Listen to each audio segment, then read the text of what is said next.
ओम श्री गणेशाय नमः। नमस्कार, आपका हृदयपूर्वक अभिवादन। सेवा यह हमारे समाज में आज एक अति प्रचलित शब्द बन चुका है और यह एक बहुत ही पवित्र शब्द भी है। हमारे वैदिक ऋषि मनीषियों ने सेवा का अर्थ बताया है कि सेवा यानी औरों के लिए अपनी शक्ति एवं सामर्थ्य का निरपेक्ष भाव से और निरपेक्ष अंतःकरण से उपयोग करना। अब प्रश्न यह खड़ा हो सकता है कि यह निरपेक्षता का क्या अर्थ है? बिना कोई अपेक्षा रखे कोई कर्म भला कैसे हो सकता है? अरे भाई, कोई आदमी बिना मतलब के कोई काम क्यों करेगा भला? आज के तथाकथित आधुनिक लोकमानस में इस तरह के सवाल आना व्यवहारिक लगता है, क्योंकि आज हम फायदावादी युग में हमारा जीवन व्यतीत कर रहे हैं, जहां हमें हमारे घरों से, स्कूल से, नौकरी में, व्यापार धंधे में, अरे यहाँ तक कि लोक व्यवहार में भी हमारी हर एक्शन, हमारा हर कार्य में कोई न कोई फायदा प्रत्यक्ष या परोक्ष रूप से दिखाई देना अत्यंत अनिवार्य समझा जाता है। आजकल तो हम स्कूल और कॉलेजेस में अभ्यासक्रम भी वही चुनते हैं कि जिसमें आगे चल के हमें वित्त, धन, प्रतिष्ठा आदि ज्यादा से ज्यादा मिल सके, न कि वह अभ्यासक्रम चुनते हैं जो कि हमारी रुचि के अनुरूप होता है। कोई फायदा या प्रतिफल के बिना कोई काम करना हमें आजकल मानो सिखाया ही नहीं जाता। आज हम अनाथ सेवा, गरीब सेवा, प्राणी सेवा, वृद्ध सेवा, समाज सेवा, राष्ट्र सेवा, मानव सेवा आदि न जाने कितनी ही सेवाएं हमारे आसपास होते हम देखते हैं, किंतु इन सब सेवाओं में निरपेक्षता कितनी है यह कह पाना अत्यंत कठिन है। और बिना निरपेक्ष भावना के करी गई ऐसी सेवा को सेवा कहना बिल्कुल उचित न होगा। इस फायदावादी या कहें कि प्रतिफलवादी संस्कृति की सबसे बड़ी दिक्कत यह है कि जैसे ही फायदे या प्रतिफल का विचार हमारे मन में आता है कि तुरंत दूसरा एक विचार यह भी आता है कि फायदे की मात्रा कितनी होनी चाहिए, और फिर ये फायदे या प्रतिफल का विचार से मनुष्य के मन में हिसाब किताब शुरू हो जाता है और वह सेवा भाव से ज्यादा यह सोचने लगता है कि कम से कम सेवा करके ज्यादा से ज्यादा प्रतिफल, मान या प्रतिष्ठा कैसे प्राप्त की जा सकती है।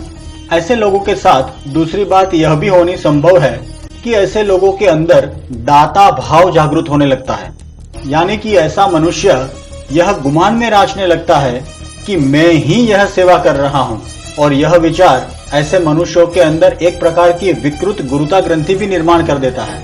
जो लोग ज्यादा व्यवहार कुशल होते हैं वो भले ही अपने मन का ऐसा भाव बाहर व्यक्त न होने दें, किंतु उनके मन के अंदर तो यह विचार अवश्य होता है।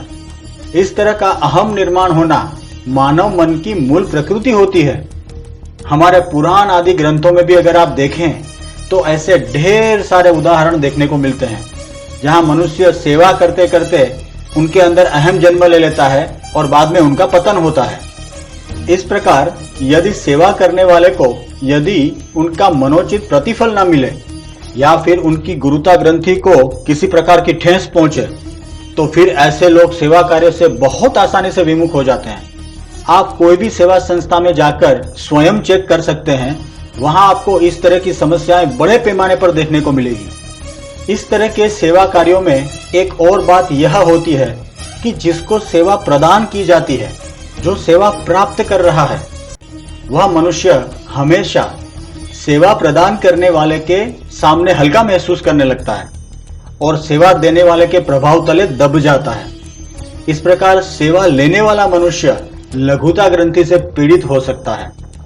तो इस प्रकार यह बहु प्रचलित प्रतिफल या फायदे की अपेक्षा वाली सेवा न तो सेवा देने वाले का और न ही सेवा प्राप्त करने वाले का मन पुष्ट बनाती है, और मनुष्य के आध्यात्मिक विकास का तो इसमें कहीं सवाल ही खड़ा नहीं होता।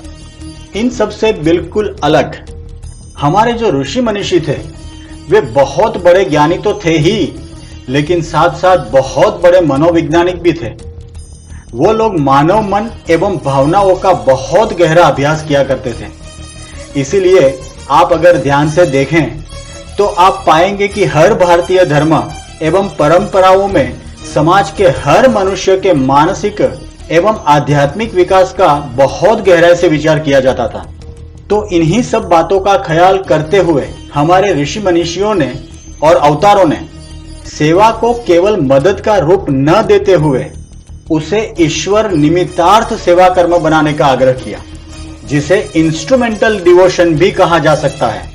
यानी हम जो कोई सेवा कार्य करें तो वह ईश्वर के इंस्ट्रूमेंट, रिप्रेजेंटेटिव यानी प्रतिनिधि बनकर ही करें।